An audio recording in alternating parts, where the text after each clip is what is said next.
Heureux de vous retrouver pour cette nouvelle popote de l'info. Depuis votre dernière visite, on s'est quand même fait cuisiner sur la RTB. Certains s'en sont d'ailleurs régalés. Mais à la télé, faute d'expérience, on peut vite devenir le dindon de la farce. D'autres ont ainsi taxé notre spectacle de l'actu de four complet, de performances cahiers, d'amuse-bouche peu consistant. Alors, on a cherché la recette du succès, mais en 2 coups de cuillère à peau, on a fait chou blanc. Tandis que l'actualité, elle, a eu tout le temps de mijoter. Rassurez-vous donc, plutôt que de passer à la casserole, on remet le couvert. Bref, vous allez déguster. La guerre froide s'évapore des mémoires à mesure que les rapports entre la Russie et les États-Unis se réchauffent. En sa qualité de chef de la diplomatie, Hillary Cocu Clinton a rencontré son homologue russe. Et à l'occasion de cette entrevue, Hillary a remis à Sergueï Lavrov un petit présent. Même si chez les Clinton on est habitué aux cadeaux en nature, ici ce n'était pas fait main mais bien manufacturé. Elle lui a donc offert un gros bouton rouge sur un petit boîtier jaune, le symbole du nouveau départ entamé par les 2 puissances. Mais la légende sur ce bouton, traduite dans les 2 langues, n'a pas empêché une grosse bavure. En oubliant une syllabe, les interprètes américains ont transformé reset, remise à zéro, en peregruska, ce qui signifie dans la langue de Tchekhov surcharge. Même W party, il reste de gros manches à la Maison Blanche. Heureusement, ce quiproquo linguistique n'a déclenché que des salves de rire bien séants. Ainsi, les 2 diplomates ont tout naturellement poursuivi leur discussion sérieuse. Ils ont même pensé à renégocier le traité de réduction des armes stratégiques qui expire dans 9 mois, ou encore à évoquer l'abandon du bouclier antimissile en Europe de l'Est. Un diplomate qui s'amuse est tout de même moins dangereux qu'un diplomate qui travaille. La Palestine a bientôt un nouveau gouvernement. Salam Fayyad, actuel Premier ministre palestinien, a présenté la démission de son gouvernement ce samedi dans l'optique d'un gouvernement de consensus national. Cette décision devient effective dès la mise en route de ce gouvernement plein d'espoir.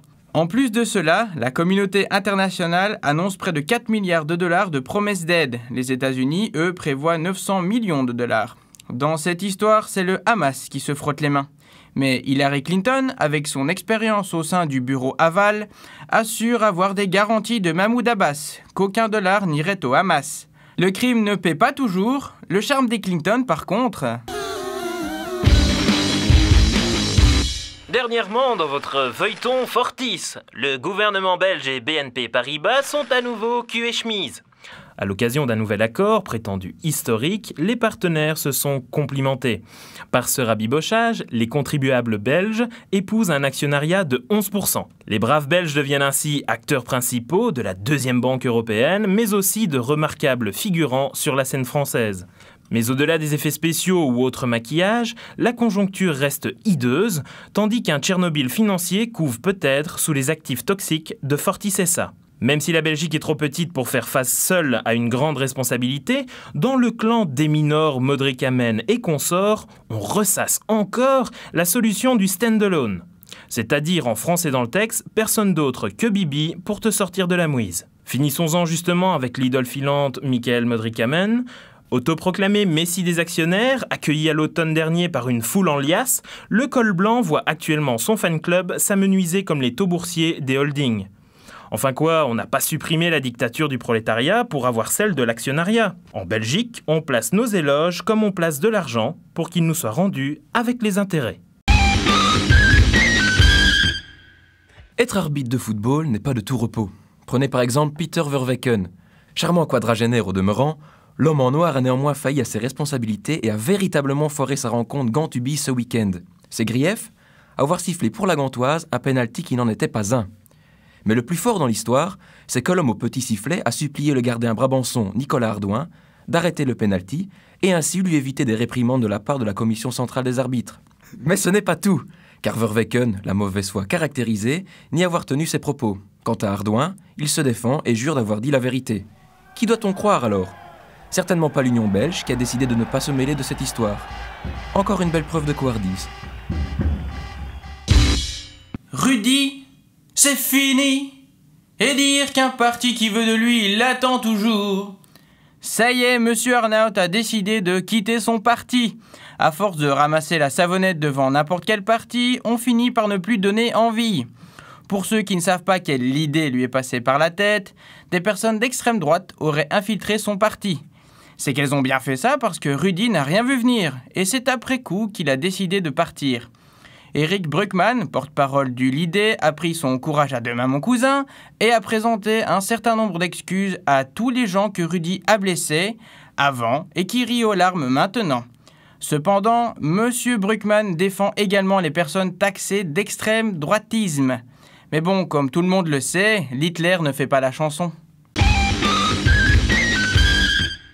Comme l'a annoncé officiellement le petit Nicolas, la France revient dans le commandement intégré de l'OTAN. Une déclaration formelle qui entérine le comeback des Frenchies sans que n'ait eu lieu le moindre débat, puisque le Parlement doit discuter de la chose le 17 mars prochain. La France veut encore gagner en influence.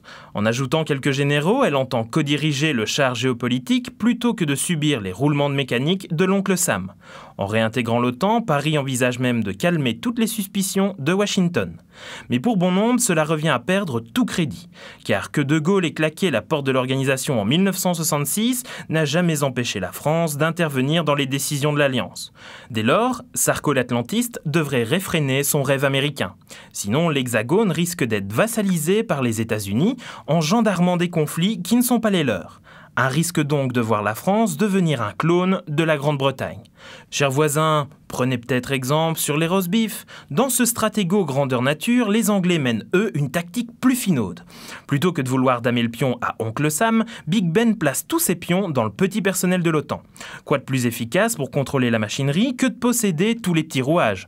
Enfin, l'esprit cocardier du chef d'État français pourrait même compromettre les rapports avec l'ONU. De Madeleine Albright jusqu'à Condoleezza Rice, l'OTAN c'est le club des démocraties, mais un club à la new-yorkaise. The American Place to Be. Un cénacle destiné à remplacer le Conseil de sécurité des Nations Unies. Là où les Français ont justement un droit de veto. Bref, en voulant jouer les VIP dans le club très sélect de l'OTAN, Sarko incarne le paradoxe. Il rallie une politique étrangère qui empeste le néoconservatisme US pour baisser la houlette des États-Unis. Et oui, le paradoxe. Mais bon, avec l'OTAN, tout s'en va. 3 ans de prison pour un lancer de sandales. C'est ce qu'encourt Muntazer Al-Zaidi, journaliste pour la chaîne TV irakienne Al-Baghdadiya. Souvenez-vous.